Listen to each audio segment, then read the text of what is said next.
What are, in your opinion, the most detrimental aspects of constantly being in these different electromagnetic fields, and then the most effective solutions to things that we can change that don't necessarily make it less convenient, but more. Yeah, I think I can rapid fire this pretty good. I mean, keep in mind it's proximity and duration that's the problem. So when you have a phone next to you, the proximity and the length of time that exposure, that is causing problems. And here's the major problems and I'm talking about Bluetooth, I'm talking about Wi-Fi, I'm talking about smart devices, and of course the phone, right? And gaming devices, right? So all of these things, what seems to be the alarming science, I get into this, I cite all the science in it. Andrew Huberman and I had a great, funny, not so funny conversation about it too. And he was like, "Yeah, I'm never putting a phone on that's on in my pocket again." So what we're finding out, weirdly, and this was a little shocking to me too, is almost like a chemical exposure from some of these endocrine disruptors. So it's contributing to lowering testosterone and motility of sperm, similar to like something in home or personal care, right? So very clearly in animal studies and even some human studies, they're showing motility going down, contributing to lower motility. That's the basis of us moving forward as a species, right? And it's also showing free radical damage. So the stress response on a cellular level is showing up. We are being stressed by this polarized electromagnetic radiation. Polarized is everything that we made. Non-polarized is similar to like the sun. The sun is non-polarized. It's coming down, but think of it in terms of like if you polarized it, you take a magnifying glass and you then bring it down and it can burn things and cause damage. Clearly, being overexposed in the sun can cause damage. Similar to this. So that's polarizing radiation that's causing stress. Also, the other alarming things is the brain, right? So proximity of this, what seems to be a RNA signal of the replication of cells. So the DNA and we're changing out cells all the time, right? So if you have proximity and duration and you're always having Bluetooth Bluetooth is a little less because there's not as much radiation, but I still am not a big fan of Bluetooth anything in your head. But the phone is showing that potentially the proteins that are trying to rearrange themselves from the instruction of the DNA through the RNA is being thwarted. So the cell die-off is being challenged with the senescence. So then that raises the carcinogenic activity. So there's several studies around glioma, tumor response in the brain. There's several studies that show the EMFs traveling all the way through the brain of a child. So the immune system is not even close to what it is in adults. So children are super sensitive.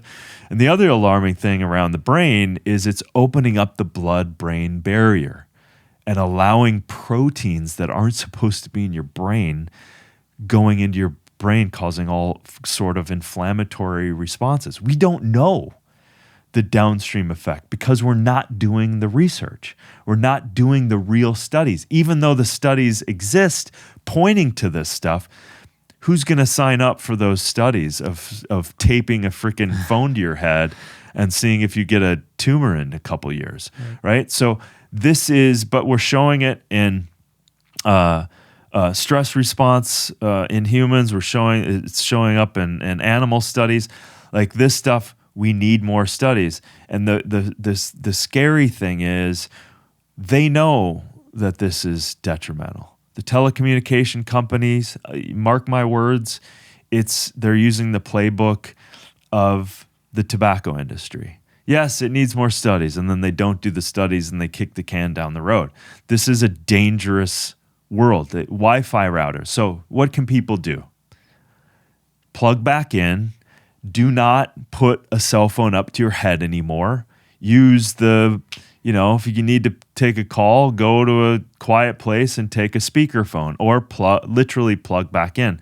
Wi-Fi routers, at the least, turn them off at night. Yeah, get like a timer that does it automatically. Yep. Easy, great, $10. Great company, Tech Wellness. There's all these little gadgets.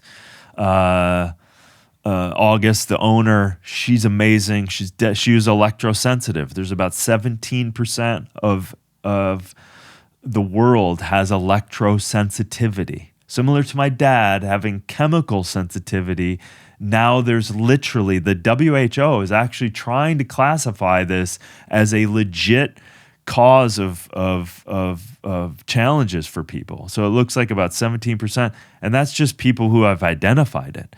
I think we have a growing population of people just like you.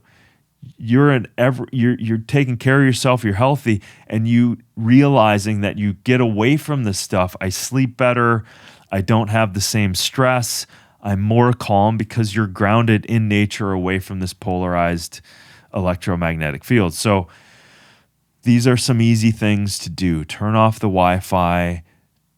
From my perspective, don't use Bluetooth in your ears, plug back in, and then just be aware of cell phone on in your pocket. And women, please don't put your cell phone in your sports bra or anything else. You're causing a whole host of potential stressors. And then it freaks me out when people they're having a conversation, they put their cell phone right next to their, genitals, and we know through the studies that this is causing stress and lowering that motility, and we don't even know the rest of what it's doing. So use common sense. I still have my phone. It's off and it's over there, right? It's never on me. There's other, there's great companies that are emerging, one called WaveGuard, creating a science-based depolarizing toroidal field. This is incredible. They're doing tissue studies where they're seeing better healing when you have this device. I can tell you about it more off air. These are great things, especially like in this room. And you're having a lot of electro... Is it similar to like a Blue Shield or Soma Vedic? I have those. Yeah.